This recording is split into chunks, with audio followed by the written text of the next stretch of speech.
আসসালামু আলাইকুম। আর এইটা আমার ইনকিউবেটর থেকে ফুটানো প্রথম বাচ্চা। এটার পাগুলা কিন্তু বাঁকা, পাগুলা সোজা হয় নাই। এটা মনে হয় প্যারালাইসিস হয়ে গেছিল। দোয়া করবেন, আমার এই প্রথম বাচ্চাটা আমি রাখবো। এটা আমার চাচির, ওনার মুরগটা মারা যাওয়ার পরে ওনার ডিমগুলো আমি ইনকিউবেটরে দিয়েছিলাম।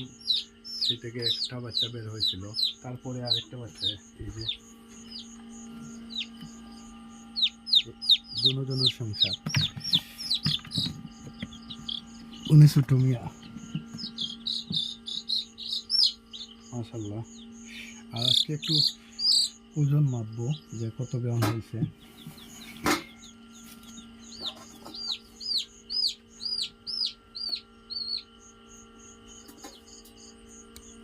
50-60 গ্রাম। তো দোয়া করবেন আমার খামারের জন্য, আল্লাহ যাতে বরকত দান করেন। আর আমার সাথে থাকার জন্য সবাইকে অসংখ্য ধন্যবাদ। আর সাপোর্ট করবেন ইনশাল্লাহ। আসসালামু আলাইকুম।